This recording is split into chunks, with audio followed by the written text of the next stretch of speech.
নবী যদি বলে এমন উম্মতের কোনো দরকার নাই, অবস্থাটা কি হবে? কথা কই না দিয়ে আপনারা সেদিন মনে হয় আপনার আর পীরের বলতে গিয়ে বাঁচাইব। কথা কই না দিতে পীররা বাঁচাইবে সময়। আল্লাহ নবী বলেন সেদিন যখন বলে দূর হয়ে যা, দূর হয়ে যা, এ যুবক ভাই, নবী যদি হাসরের মাঠে দূর করে দেয় গো, কিয়ামতের মাঠে আপন বলতে আর কেউ থাকবে না। নবী ছাড়া কেউ আপন নেই। আল্লাহ বলেন ইয়াউমা ইয়াফিরুল মারউ মিন আখিহি ওয়া উম্মিহি ওয়া আবি ওয়া সাহিবাতিহি ওয়া বানি। কিয়ামতের কাঠিল ময়দানে মা তার সন্তানের পরিচয় দিবে না, সন্তান মার পরিচয় দিবে না, বাবা তার সন্তানের পরিচয় দিবে না, স্বামী তার স্ত্রীর পরিচয় দিবে না, স্ত্রী তার স্বামীর পরিচয় দিবে না রে।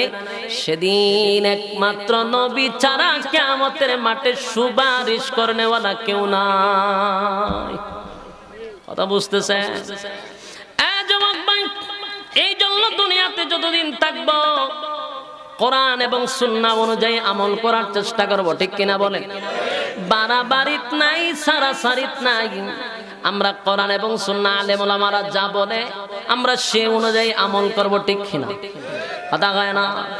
আল্লাহ রাব্বুল আলামিন বলেন মানুষগুলি যখন কেউ পানি পান করবে আর কেউ পানি পান করবে না, যারা পানি পান করতে পারবে আরশের ছায়ার নিচে তারা স্থান পাবে। সুবহানাল্লাহ।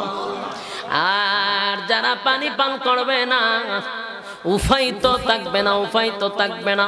50,000 বছর দাঁড়িয়ে থাকা 60 গানি কথা, কথা কয় না দি? আরে 1 টাকা দাঁড়িয়ে থাকবে। বিচার যখন শুরু হবে মানুষ তো 2টা দলে ভাগ হবে, কেউ ডান দিকে কেউ বাম দিকে। রেজাল্ট নেওয়ার জন্য দাঁড়াবে, বাম হাতে রেজাল্ট ফাইলে উফাই নাই। ভয়ঙ্কর পরিস্থিতিতে আপনাকে রেজাল্ট দেওয়া হবে, হাত ভেঙে দেওয়া হবে, গার মস্কায়া দেওয়া হবে, এরপরে কিন্তু রেজাল্ট ধরায়া দেওয়া হবে। আর আরেকটা দল হবে ইল্লা আসহাবাল ইয়ামিন। আল্লাহ বলেন আসহাবে ইয়ামিনদেরকে আমি আল্লাহ বিনা হিসাবে জান্নাত দিয়া দিব। সুবহানাল্লাহ। আরে ডান হাতে আমলনামা পাবে গো।